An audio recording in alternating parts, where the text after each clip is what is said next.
Let us pray.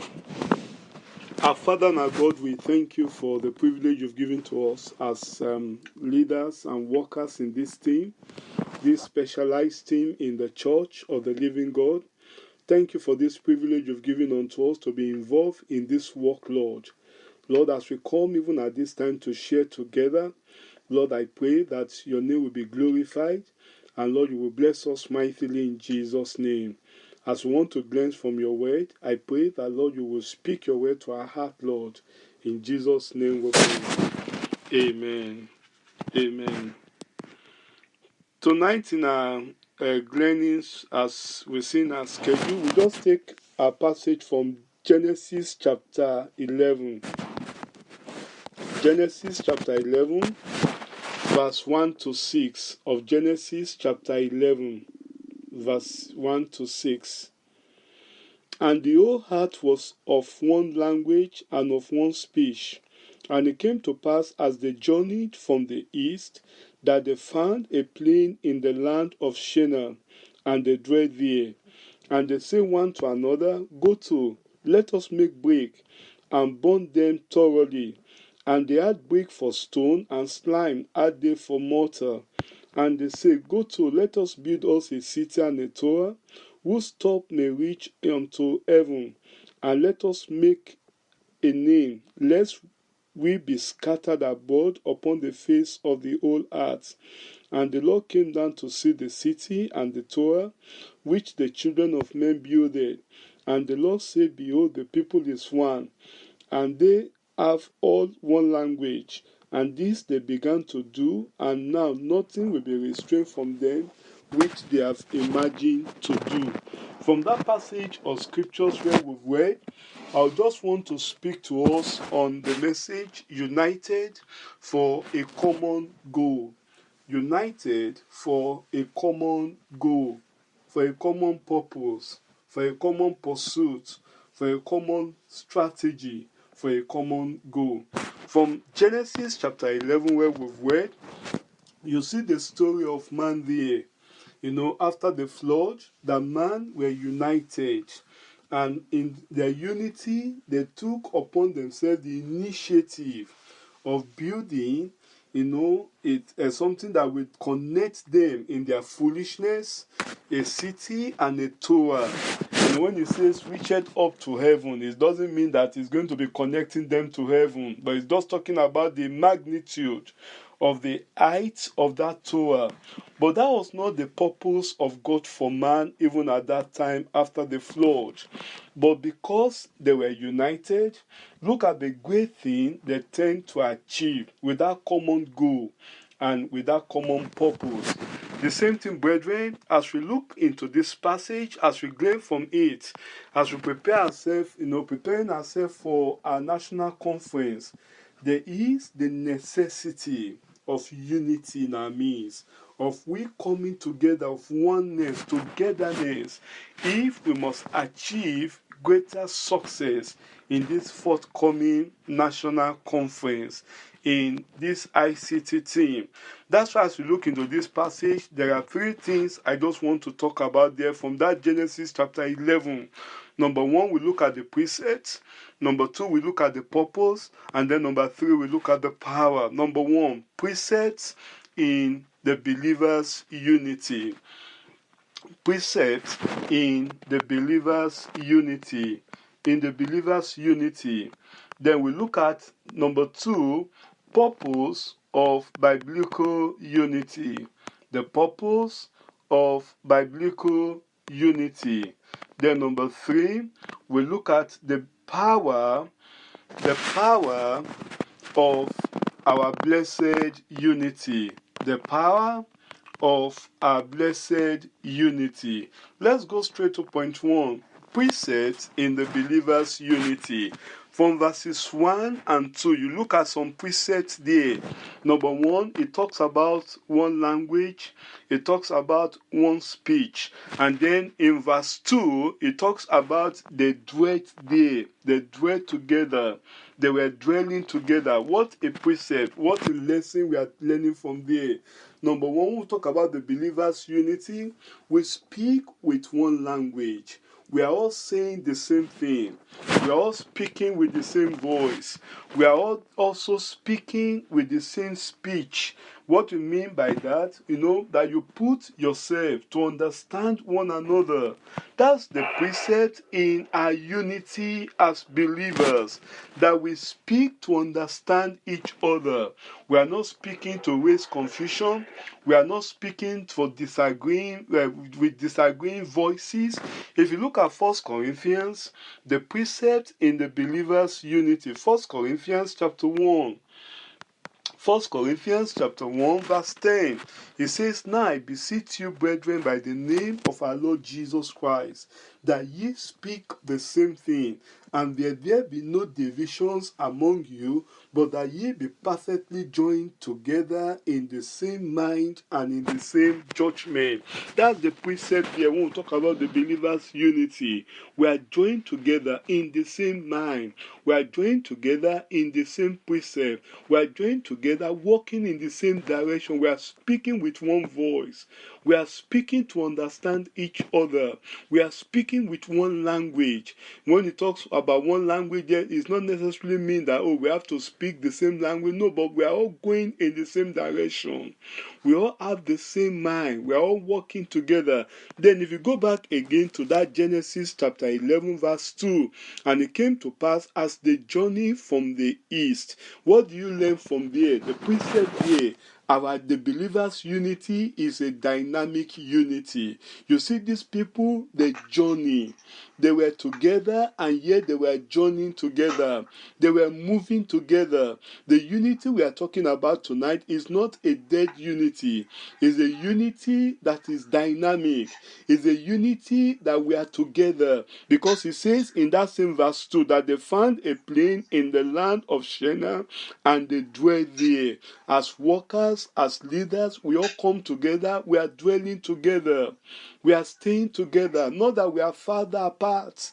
Not that we are saying, we cannot talk. We can stay apart so that we keep our unity. No, there is a dynamic unity.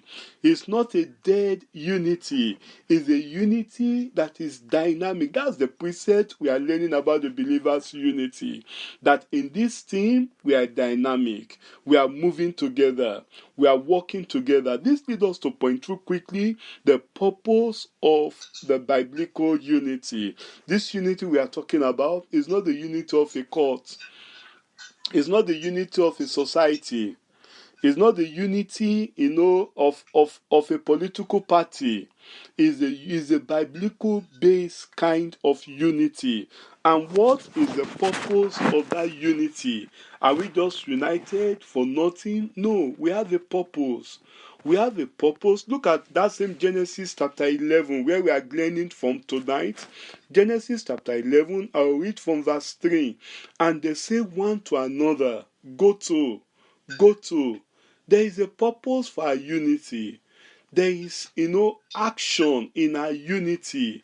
Our unity should be active. It says, Go to, let us make brick and burn them thoroughly. And they had brick for stone and slime. Had they for mortar. And they say, Go to, let us build us a city and a tower, which top may reach unto heaven. And let us make us a name, lest we be scattered abroad upon the face of the whole earth." You see the purpose of their unity there, the purpose of their coming together there. They have the purpose. They have they have a pursuit, a passion that they want to achieve, to build a city and a tower that will be so high that they will be together, that they will not be scattered abroad. That was their purpose. The same thing when God brings us together in this thing, there is a purpose why God has brought us together. There is a purpose for the believers' unity. What is that purpose? If you look at Philippians, let's open our Bibles to Philippians chapter 1. Philippians chapter 1. I'll read verse 27 of Philippians chapter 1. Verse 27, "Only let your conversation be as becometh the gospel of Christ, Be as becometh the gospel of Christ. That's the purpose of our biblical unity. Be as becometh the gospel of Christ. That whether I come and see you or else be absent, I may hear of your affairs. That ye stand fast in one spirit, with one mind, striving together for the faith of the gospel. That's the purpose. That's why God is bringing us together in this team, this specialized team in the church. We are to strive together for the gospel of our Lord Jesus Christ. In your region where you are to strive, you are to promote anything that will promote the gospel of the Lord Jesus Christ. You strive for it as you set up your technology in your various churches, in your various regions. You are supporting the striving together of the gospel of the Lord Jesus Christ. As we are preparing for this our national conference in August, that we are working together. We are supporting the work of the ministry. We are supporting the work of the striving, of the preaching of the gospel of the Lord Jesus Christ. That we don't want to do anything that will undermine the importance of the propagation of the gospel of the Lord Jesus Christ in our lifestyle, in our conduct, in our behavior. That's the purpose of the biblical unity. This leads us to point 3 quickly before we pray. When we do all these things, then we experience the power of our blessed unity. If you go back again to our text, Genesis chapter 11. Genesis chapter 11, look at the power of their unity. Look at verse 5. And the Lord came down. Their unity brought the presence of God down into their midst. That's it. When we are united, that's the power. It will bring the presence of God, the manifestation of the power of God, the manifestation of the blessings of God in this team. Because it says there, and the Lord came down to see the city and the tower which the children of men builded. And the Lord said, look at the power of their unity again there. Behold, the people is one, and they have all one language. And this they began to do. And now nothing will be restrained from them which they have imagined to do. That's the power of their unity. When we are united, nothing will be restrained from us. We will achieve greater success in the ministry. In this work that the Lord has committed into our hands, we will achieve greater success, and great will be our rewards in Jesus' name. That's why we are told in Psalm 133. Psalm 133. Psalm 133, look at the blessing there from verse 1. Behold, how good and how pleasant it is for brethren to dwell together in unity. It is like the precious ointment upon the head that ran down upon the beard, even Aaron's beard that went down to the skirt of his garments, as the dew of Ammon, and as the dew that descended upon the mountains of Zion. For there the Lord commanded the blessing, even life forevermore. The Lord commanded the blessing, even life forevermore. When we are united like that, we all speak the same thing. We are staying together. We are all dwelling together. We are asking after one another. We don't say, oh, because we are from various regions, we are far from each other. Even those of you in the same region, do you ask of each other? Do you look after each other? Do you long after each other?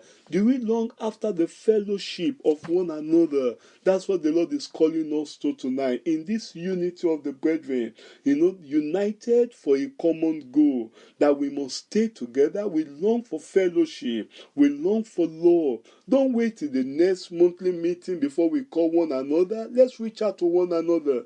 Let's interact with one another. And let's walk unitedly.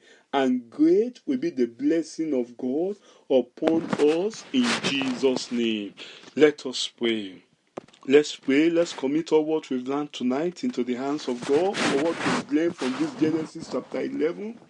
We've seen the precept there that we need to have the same voice, speak in the same direction, walk in the same way, walk in the same way. Let's pray that the Lord himself will help us, that we'll be united as a team. As a team in this ICT, we'll be united. There will be no disunity among us, no dissenting voices among us.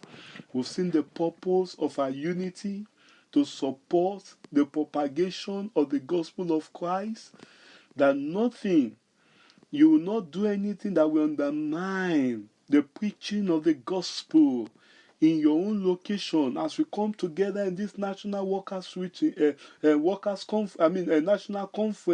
national conference in August, we will not do anything that will disrupt the preaching, the propagation of the gospel of Christ. We will support it.